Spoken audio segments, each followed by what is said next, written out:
Hello, everybody, and welcome back to the Latino Vote podcast. We have a special update for you today, and we're not going to have any guests on because today, girls and boys, I'm going to get to interview one of my buds. Mike Madrid actually has his memoirs out. I think it's called Brown Boys and Black T-Shirts, but we're going to go over that later and we'll have some questions. Mike, welcome back to the show after 2 weeks off. Chuck, it's good to see you again virtually after being with you in person in New York City. We had a great event together at the City University of New York, the Newmark School of Journalism. Great group of people. The future of journalism, for some reason, the future of journalism asked Chuck and I to come talk about the Latino vote. This school is like 50% minority or more, like a third bilingual Latino, just amazing group of young journalists, bright minds. I feel good for the future. The kids are going to be okay, Chuck. I really want to thank them for inviting us up. It was one, me and Mike have a lot of privilege. We get to travel around the world and travel around the country talking to people, but this was really special. You had all of these young folks and these students who are studying journalism in a time when we need them the most, when they're being paid the least, when our industry is laying off people left and right. Mike talked about this with the LA Times and with other things. There's so many people in our community, bilingual, Spanish, English, who want to cover our community and give it its just due. And it's institutions like this that really warm my heart, that make me feel like there's still people out there. Me and Mike get to live in these little cocoons, and we live in these nice homes and get to do cool things, but we don't get to see every day what we got to see there and experience like the next generation. We walked into these computer labs there, Mike, right, Mike? That just looked like awesome, like a place to go learn, right? It was a great facility. It was really impressive. I think it's part of an old New York Times building and facility. I could be wrong about that, but you're not. And so I guess I'm getting that right. And I heard that right. I think we were both a little overwhelmed, just probably because we both hadn't been in a classroom since there were, pencils and chalkboards and stuff. But there was a lot of great, equipment, facilities. It was all state of the art, amazing teachers, clearly passionate and committed. And the students were just excited to learn, to give us a hard time, to ask us some really, really tough, smart questions. And I loved every bit of it. It's great to see young people who are committed to this democratic experiment. And we need journalists, and they know they're facing big headwinds going into this profession, but they don't care because it's what they want to do. Reminds me of, when I was a young kid, passionate about politics and going to work for nothing but cold pizza and a couch to sleep on to help out on a campaign. So it's great to see you. It was good to see you too, brother. I mean, look, it was the first time we've seen each other. I think this year we've done an event. We'll probably only get in 3 or 4 more before the end of the year, live and in person. So send in your requests and checks now to reserve time with Chuck Rocha and Mike Madrid. But yeah, it's always great to be there in person and be there in front of an audience and talk to real people with you. So this was the first of what I hope will be a lot this cycle. But great event. Good to see you and rear and ready to go. We should think about trying to do it at the Democratic or the Republican or both conventions. Or both. It live, that'd be cool. We really ought to do that. We also should be thanking the sponsors, Telemundo, NBC, Universal, who were part of sponsoring. They had some great hosts who are moderating the panel. There were a lot of great, I was pretty humbled, folks who just came to listen to us. I saw Adrian Carrasquillo, I saw Paola Ramos. That's right. We saw so many folks that came just to hear us there who have been covering our community, who me and Mike got to meet when we were with our buddy Gerald up at Northwestern. Geraldo Cadava, that's right. Jerry. And so we hadn't seen him in a while. But anyway, great times in New York City. But I want to jump into Mike's big announcement this week. Anybody who's been paying attention on the Twitter sphere, on the X spheres, whatever the hell we call that damn thing now, know that Mike has spent some time writing a book that I want Mike to start talking about. But Mike, my first question to you is tell folks what the name of the book is. Tell them when it's coming out and what made you want to write it. Thanks, Chuck. The book is called The Latino Century, How America's Largest Minority is Transforming Democracy. And Simon Schuster was kind enough to kind of put this together and give me a big national rollout, and they believed in the idea, so I want to thank them. Look, this book has been many, many years in coming. I've always thought I wanted to write a book. I think the first drafts were probably when I was a young Mexican kid at Georgetown University, going to this kind of white world of, places I didn't belong or did belong, but there weren't people like me. and talking about the community and our vote and what it was going to mean over the arc and trajectory of my lifetime and our careers. And it tries to do a lot. And I think we get there. It's the first third is, I would say, it's sort of memoirs. It's how a Mexican American kid in the 70s, 80s, 90s becomes Republican in the first place. The second is, kind of that journey through sort of Republican politics, my disillusionment with it, working for Antonio Villaraigosa's gubernatorial campaign. Antonio's become a good friend. How I got to know the Alex Padillas and Tony Cardenases and most of the Latino members of Congress from California. And then it gets into the Lincoln Project and what that journey was like and what we did and what we were trying to accomplish and not accomplish. And then it gets pretty heavy into sort of the Latino vote itself and who Latino voters are. And we try to use the memoir and the trajectory of my life, my career to say, this is a pretty typical experience, regardless of which side of the aisle you start on. At some point, there's a realization that the parties that we love as young people are just that. They're just parties. And there was a realization, at least for me, Chuck, that what I was really in love with was my community and trying to do right by my community, and where the party was being either overtly racist and ugly or failing, I was calling it out. And at a certain point, I realized if I wanted to be true to my community exclusively, then I had to do that. And that having worked in the Democratic Party on campaigns, having worked in the Republican Party on campaigns, they both have a lot going for them. They both are missing the boat in some areas.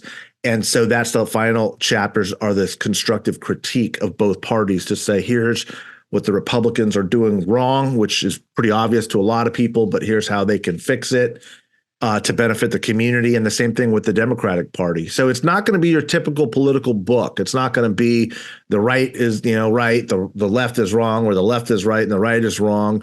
This is saying you both got a lot of work to do. Let me try to articulate what Latinos as we stand are looking for as we are emerging. And ultimately, sorry about the long overview here, Chuck, but and this is going to be, I think, surprising to most people. The book is actually a very optimistic book. Mike Madrid wrote an optimistic book because, and this is what I fervently believe after decades of looking at data and doing campaigns, is Latinos are we're a very optimistic people that are much more comfortable in culturally and racially blended societies because that's who we are. And those are our superpowers that the country, America, the United States of America, desperately needs right now. And I believe, and I write that, I believe we're in a demographic foot race between this older, white, wealthy, privileged generation of Americans who have the most negative view of America that are tearing the country apart and tearing it down, most visibly on January 6th, saying, if we don't believe in the outcomes of the elections or where the country's going, hell, we'll just burn it all down. And the daily foot race of, as Aranza Loizaga from Telemundo mentioned, a couple of Latinos turn 18 every minute in this country, and 10,000 new Latinos every day join the voter rolls. 4 million new Latinos since the last election. And this group has a much more positive, optimistic, confident belief in the American idea. And we are the moderate voters in both parties. Not on every issue, but in terms of governing and pulling things together, this isn't an attack on the philosophy of either party. It's a new emergent political viewpoint that says it's okay that the Democrats have failed us. It's okay that the Republicans have failed us, as long as we unite as a community and start articulating what our own brand of issues are going to be, and have the parties come to us instead of us desperately going to the parties and asking them to change their tune because they're never going to. And that's unique in American history. I wanted to write that in a book, especially as we become the largest minority group in America. We currently are. And in 8 short years, America will be a non-white majority country. And I hope you all enjoy it. I hope you all read it. And I hope you can pick it up and pre-order it. If you just Google Mike Madrid, Latino Century, It'll take you right to the Simon & Schuster page, and you can order it there, order it on Amazon, order it on whatever bookstore you get online. And it's available June 18th in hardback, but pre-order sales would mean a lot to me. Those are the numbers we're trying to really pump up. So that's why we're doing promotion, and you'll probably see Mike Madrid out on the circuit quite a bit.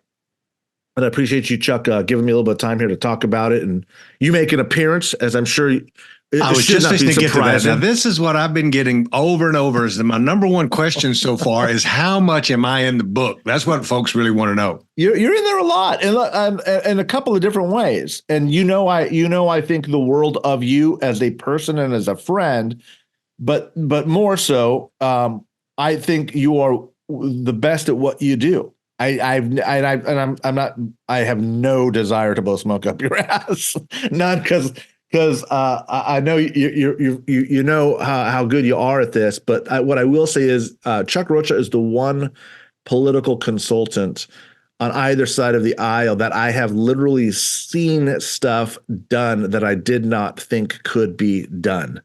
And that was when we first started talking. I would, reel off a couple of elections. It was before we knew each other. I'd say, remember that race back in, 2008, 2007, whatever, I was working on a special. I'd say, this happened. Was that luck? I mean, what the hell was that? And he's like, hell no, that wasn't luck. This is what we did. And here's how we solved the solution. And I would see turnout numbers, for example, increase in precincts that had no business doing that. I was just like, what the hell is this guy doing?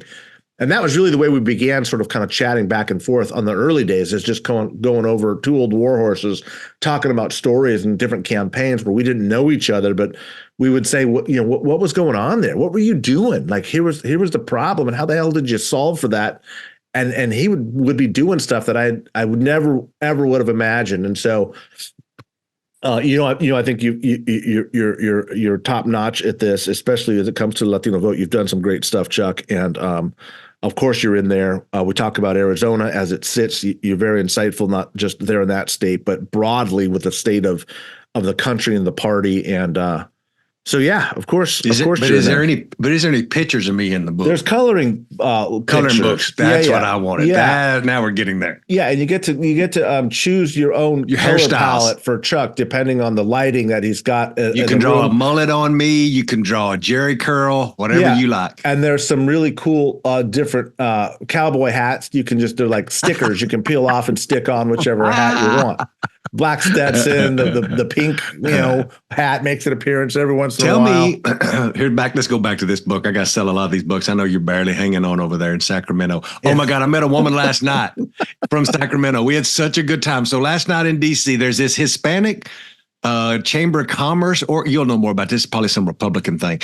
The Hispanic Chamber of Commerces from all over the country are in DC for their legislative summit. Yeah. You've probably been a keynote at this thing for all I know. Absolutely. Yes. I didn't go, let me be clear. But the Latino business entrepreneur thing I did at the Stanfords had an alumni dinner last night, and I went solely to see if I could get people that live in DC to donate to Ebony Payne. I could give a shit about anything else. Of course. And there was a woman there, a brilliant Latina, who owns a large production company that makes TV commercials and movies and digital, based of all things in Sacramento, and it's called Three Lopez's.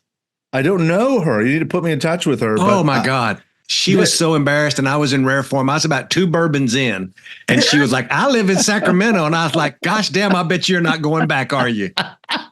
Oh, I just started laying the shit on her. I'm like, I bet there's homeless people camped out in your yard right now. She just thought I was crazy. And I was like, Mike Madrid, all this. And then we became fast friends. You're going to love her. I'm going to connect you to her. But here's my question about the book. Yeah. So in all these books, and again, I know how hard it is to write a book. My hat's literally my cowboy hat off to you for writing a book. Thanks, folks know I wrote a book during the COVID with a lot of help from Adrian Carrasquillo, 22 different Zoom interviews, lots of words, lots of things. It's a pain, and it's hard to get what's in your mind on paper to articulate it in the way that you want to. Yeah. So hats off to you and respect to you. Thanks, brother.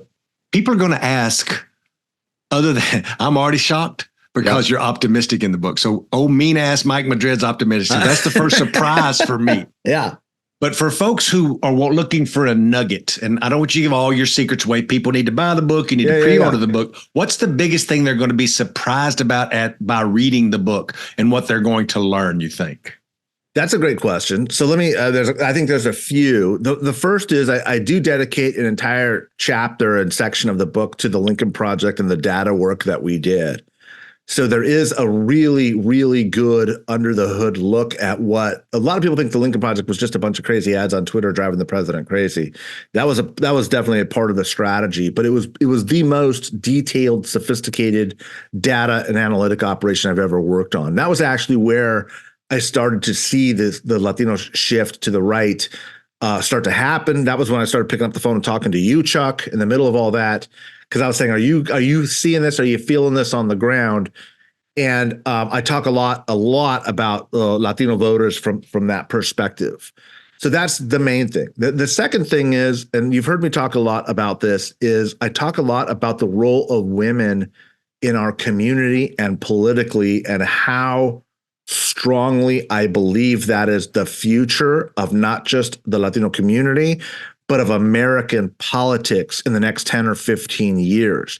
The rate at which we elect and promote and support women in public office is staggering compared to every other race and ethnic group. And the more that women hold political office, the more it's going to change not our community as much as it's going to change America and conceptions of power and political power. And it's antithetical because it is antithetical. It's one of the characteristics of our culture that is a misnomer. I'm not going to suggest that machismo doesn't exist, but the chapter itself is called Moving Beyond Machismo. And I'm not going to say that there isn't a patriarchal sense of things. But when you look at the data and the evidence, the rate at which we elect women is truly staggering through an American lens, and it's going to change America more than it's going to change the Latino community. And that's one of the big arguments I make in the book too, is we have this old notion of the melting pot. Man, this is more menudo than melting pot. The size of the demographic change is too big and too pervasive and too continual to just simply melt and blend into everything else. And I believe America is going to become more like Latinos, then Latinos are going to become more like the old America. And I think that's not only healthy, I think it's necessary to frankly get out some of the cultural rot. That's a tough but accurate, I think, assessment of where America is at today. Is we literally need to emerge as something new and unique and different. So I definitely go in there. Look, I castigate Trump in this, of course, for a whole lot of reasons.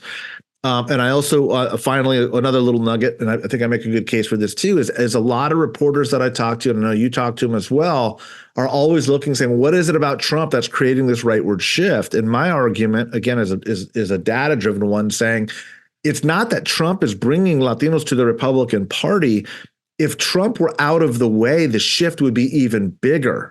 If you look at DeSantis's numbers, if you look at Greg Abbott's numbers, if you look at Doug Ducey's numbers in Arizona, if you look at even a guy named Brian Dahle, a nobody who ran against Gavin Newsom in California, the shift in the last 2 years, especially, but 4 for sure, and beginning back in 10 years ago, some of these numbers are just jaw-dropping.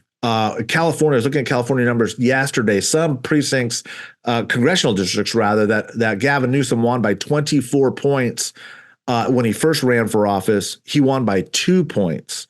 Even the Democratic registration numbers have gone up in California. I mean, those I've never seen numbers like that. And so something is happening. And I really want to challenge readers not to look at it as red versus blue, right versus left, Democrat versus Republican. I want them to start thinking about the Latino community as a unique voting group that has more in common as a community than the two parties are trying to tell us need to be pulled apart. Because the longer we can hold on to a common sense of community and an agenda, both racially, ethnically, and economically, the more we're going to save this country from pulling itself apart and emerge as a really exciting new century. There's the title, the Latino Century, for where this country is heading and for what it means for our community. That's to me what what the bullseye is, and that's what I tried to convey in the book. Another thing I want to talk about as we get into this is another part of your book. If you're watching us on the YouTubes, you can see behind Mike has got all of these books because he is this very professorial person. Let's take a look for those of you on my thing here on my YouTube. This is my book cabinet. Now, it's pretty much just pictures of my grandsons and all the awards I have made. Mm-hmm. But stay with me. Over here, I got a copy of the book here, and I want to put it up for everybody that's on the YouTube so you can see it, because, Mike, I want to find out what's the premise behind this very unique artwork that's on this book here for all of you at home who can see the book. I got an early copy of it. I only had to give him $300 for the earliest copy, but he gave it right to me. Where did this come from, Mike? So a couple things about that. The first is I love that your book and my book has really cool, creative, culturally aware art. Yes. Yours is obviously from a real artist, Lalo Alcaraz. Lalo is a legend in our community. Mike, before you go, you should describe to people who aren't watching what this image looks like for folks who just have the audio. Yeah. So the image is the iconic American Gothic painting with a Latino family. It's got, kind of the Mexican guy with a goatee, Mad Dog shades, bald head, blue Pendleton, his wife with, a small gold cross, young boy, young girl, obviously kids. Hoop earrings. She did leave out the hoop earrings. She got big hoops. I love it. The painting is actually mine. I painted it. I'm a painter. What? Yeah. I think, a lot of people don't know that I'm a painter as well. I wouldn't call myself an artist. I like to paint and dabble. And over the past couple of 10, 15 years now, I got really enamored with painting traditional Latino imagery with American iconography to kind of visually represent. Whoa. What was that word? Iconography? Iconography. What's that mean? I've got this beautiful painting I did actually of the Statue of Liberty blended with the Virgen of Guadalupe. And so what I try to do is show visually the blending of our two cultures, stuff that we as Mexican Americans and Latinos generally would immediately recognize with American imagery that we would also immediately recognize, and blend the two. And there's this cool moment, like when you're working on your book and you're hitting the last chapters, and the graphic artists at Simon Schuster give you a call and say, "Hey, we need to work on your book cover." And you're like, "Whoa, I never even thought of what that would be like." And I said, "Well, this is what I want to do: is I want to blend, traditional Latino imagery with American imagery." And they're like, they couldn't quite grasp it. So I was like, "Well, let me take a picture of my painting and send it to you." And I did, and they were like, "Wow, this is amazing! Like, let's use this. Let's make this the cover." And I was like, "Can you do that?" And they were like, "Well." Cool. In 100 years of Simon & Schuster's publishing, we've never used the artwork of the author to be on the cover. So this is the first time that's been done. Yeah, so that was kind of cool. And I was like, there is something special about having your own artwork on the cover of your book. And I don't think I realized the gravity of that, but I love it. I love the painting, and I love the book, and I hope everybody else does too. So that's the story of the cover. Now, for those of you who watched the film that was about the Lincoln Project, that I was actually the TV series, and I made an appearance in that too. That's why I really got big ratings. There was a piece where Mike was painting a mural inside your office or something, right? Or your house? Yeah, here in downtown Sacramento, I live in Midtown where these old Victorians are at, and there's a 2.5 story. The upstairs of my house goes to kind of a point at the top. There's no drop ceiling. And I wanted to paint very ambitiously the Last Judgment. It's kind of Michelangelo's famous altar wall painting in the Sistine Chapel. Because why go big if you're going to go, right? Jesus Lord. Yeah, and you're writing a book on Theo Burney, your own book, which you did during the pandemic, and I was there by myself, and I was working on the Lincoln Project, but I was alone for a year, so I took on this project to paint the Sistine Chapel wall and my upper level of my Victorian. So that's what I was working on. And the film crew kind of came in during that time and captured some of that painting going on.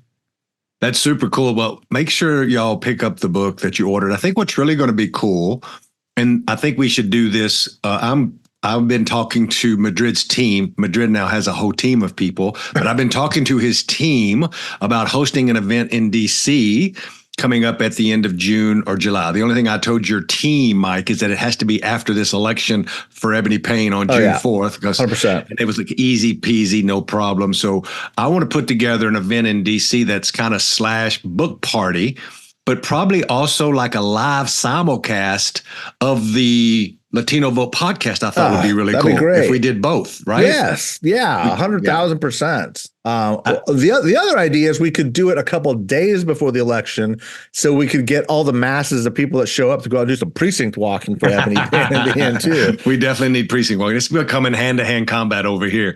They're ripping down yard signs, sending out ugly text. I'm like, I put my money on Ebony's campaign, Ebony's team, and I appreciate what you're doing for her. We need to get her on the podcast too before the end of this thing, before this thing wraps up. She is a bundle of nerves. But anyway, let's talk about one news topic since we got about 10 minutes left, because I think it kind of goes into your book as well. Is this is such a unique thing that I don't want to walk past it in the news cycle, and that is that Donald Trump is now spending his daytime in a courtroom in New York City.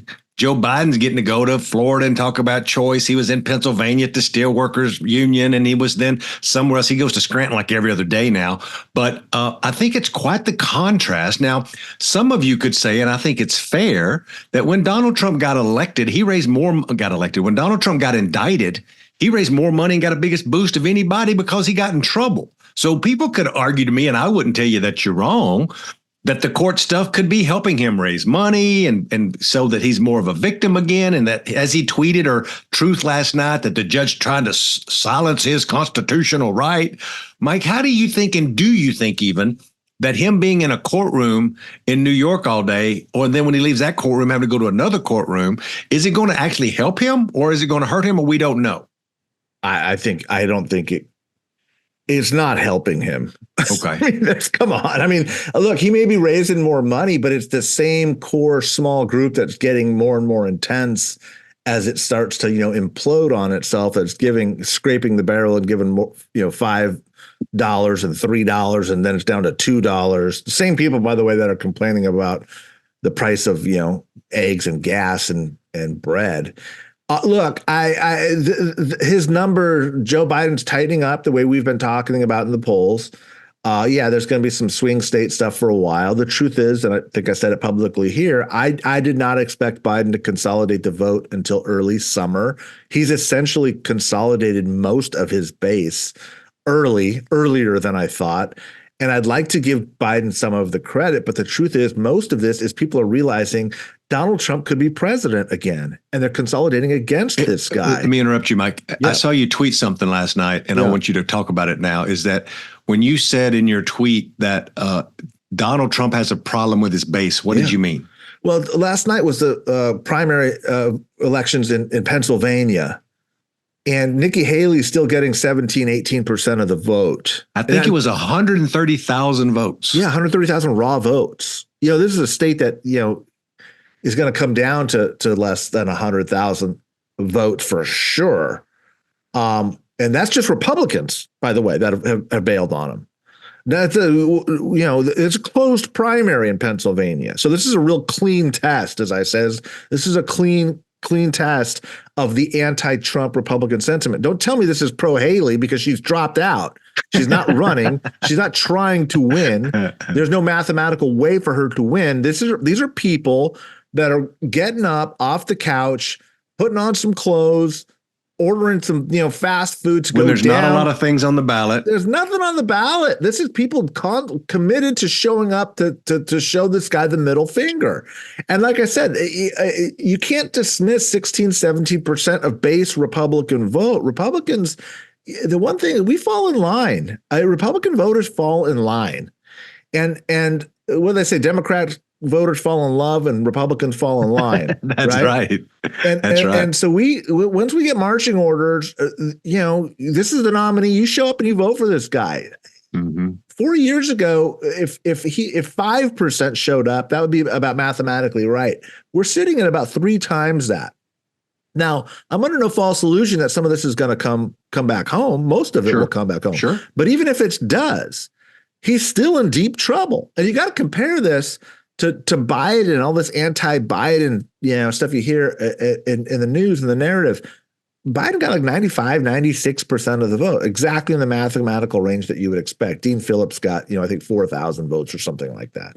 So look, that's normal. Any candidate's that's gonna happen with any candidate. So look, I don't want to get into the polls and what's right or wrong. I think the polls are actually still very valuable, but there's one thing that is impossible to ignore, and that is there is trouble in the base for Donald Trump, and that is the one thing you do not want heading into the general election. Once your primary is over, if you have trouble in your base, you are on defense. And it's why the Biden campaign is on the road pressing the case in these districts while Trump is sitting somewhat quietly in a courtroom trying to avoid anything, and then having his press conference, I guess, at the end where he blames everybody, and people are tired of the act. Trump fatigue is a real thing. People are they're fucking done with it. 5 people showed up to support him at the big protest rally that he's got out front of the courtroom. 5 people. And right. I just, you can feel it. I mean, can you feel it differently? Does it feel different to you? I was thinking about it in a little bit a different way, but I do agree that I think that both of these candidates have a challenge, but the difference that you highlighted, like, let's be clear, Mike is talking about the trouble that Donald Trump has. Let me be sure. Joe Biden has trouble. He has got trouble with Gaza and young people. He's got problems with Latinos coming of age that are starting to move slightly to the right. There's all these things, right? But the thing that's different, I am openly admitting that it's a challenging election for Joe Biden. And I can say all the things are correct that I'm saying, is that he's got a Gaza problem, he's got a young people problem, he's got a Latino problem, Trump's got these base problems. But here's the difference, and this is where Biden has the advantage, is that Biden has time and can go campaign to try to fix it. Will he fix it all? No, he'll never fix it all. But can you fix it enough? Yeah. And turn enough young people back to be like, well, that guy over there wants to deport you if you're Muslim. I may not be 100% right on what your opinion of what I should be doing in Gaza, but I just got more aid to Palestinians. I am hearing you out. I'm listening to you, and I want to be a part of this narrative while that guy wants to destroy the actual country and bomb it to hell or whatever. Like, that's already happened, but that's just one example. The Latino problem, he's got time to now start running Spanish and bilingual ads, talking about what he's done, talking about what his vision is. There's not a doubt in my mind that they are doing focus groups. They're talking to Latinos. They're trying to figure out what that message is that me and you've talked about around blue collar, working class narratives. You can start seeing it popping in the ads that are coming up. His super PAC will come back from being behind the cooling off period wall in a few months. You're going to see ads. I think that all of that will get Joe Biden moving back to where he has to be, as you point out smartly, Mike. As people start tuning in even more to the election, and they're like, holy shit, Donald Trump could win this again. We better get Joe Biden may be old. Literally, I saw an ad like this from Biden. He may be old, but he's not crazy. And he is trying to do better every single day, but he's not that guy, right? So I think that's the biggest difference of the court thing for me, is Joe Biden can actively be trying to win back people that he knows are sliding, while Donald Trump's still just throwing a temper tantrum in a courtroom, right? Yeah, this is nuts, but Donald Trump could get convicted. This is a crime. This is not a defamation lawsuit where he's going to have to pay $350 million. This is a fucking crime. I mean, if he's convicted of a crime, it's conceivable he could go to jail. And they're going to have to cut that weird thing off of his head. And he's not going to paint himself orange anymore. And we're going to see like a real mugshot. And it's not a good look. Even if he does 30 days at Rikers or wherever the hell he's going to do time. I mean, they're not going to put him in Rikers. I mean, it creates a whole different set of Secret Service questions, right? He'll be the only prisoner with Secret Service protection. They can pull in the short straw on that tour of duty if you're a Secret Service guard. You got to stay in a cell next to the. I don't even know how that works or what that means. And I don't know that he'll do time, but he's going to be convicted of a crime. And look, if you don't think that people are taking it seriously, you're not watching the polls. Wasn't like I was said, it 12 or 18% or something that said that this, if he was to get convicted, they would change their mind on the presidential election? it's a majority of Americans believe 54% of Americans think that he was involved in a serious crime. 54 is a huge number in today's day and age. Okay. So yes, 12 to 20% of voters would switch off of him and say, if he's convicted of a crime, now we're talking about something entirely different. And Trump and his sycophants can say all day long, this is politics and this is a banana republic and this is whatever the hell they're going to say. This is all political. Would he really would he be being prosecuted if he wasn't running for president? The truth of the matter is they're losing the number of people who believe that bullshit. And he's not doing himself any favors by acting like a banshee in court. Because he's also runs the very real risk of being in contempt by attacking the judge and attacking the jurors and attacking the system. These gag orders at some point have got to have some sort of meat behind them. And I think that that's what the judge is going to get to, because look, Trump is behaving the only way Trump knows how to behave. It's not like he's acting out of turn. This is in turn. This is the way Donald Trump acts. This is the act. This is the scam. This is the grift. This is who he is. He's not going to change. He's not going to moderate. He's not going to mellow. Remember, there was that period where we thought, okay, once he gets elected to the presidency, then he'll turn into a normal guy. No, this is it, man. This is the show. This is what he's selling. And when you buy it, this is what you get. I think you're exactly right, Mike. And I think that's a good way to take us out. I'm going to go back to Mike because, Mike, I want you to remind our viewers, and then I'll take us home, of, again, the name of your book, where they can find it, and like all the things about when it's coming out. Thanks again, brother. Here's the book. It's called The Latino Century. It's hard to tell. With the great cover art. The art is free with the purchase of the book. You can pre-order now. Really help if gente would help support, buy the book. I think you'll get something out of it, whether you agree with it, disagree with it. I think you're going to find it a valuable read, get some of the insights, get some of the perspective and the historical reference with where our community has come, where it's going, and perhaps most importantly, what it's going to mean for the future of the country. It's Simon & Schuster was the publisher. You can get it now on Amazon. You can get it at pre-order it now. The actual release date is June 18th, but those pre-order sales are absolutely important. I don't think Latino has ever hit any national bestsellers list on a political book. This would be kind of a first. So if you can help me with that, that would be great. I'm going to be talking about that publicly now. And then we'll be doing a book tour. Be out there in the different communities. If you've got some interest, shoot us a note and just say, hey, I can put a group together and let's try and stitch it together and have this conversation. That the talk I want to have, the conversation I want to start in this country is about forcing both parties to be more responsive to our community, forcing them to understand it. Let us be what decides the outcome of elections. It's not anti-Republican, anti-Democrat, it's pro-Latino, and that's the message of the book. And I would appreciate your support in picking up a copy or two. And thanks, Chuck, for giving me the time to use this episode to push it. As Mike said, you need to pre-order The Latino Century by Mike Madrid. Get it while it's hot. Pre-order it before they run out. Printing presses are going to be burning up all over America trying to get these things out to the masses who are wanting it.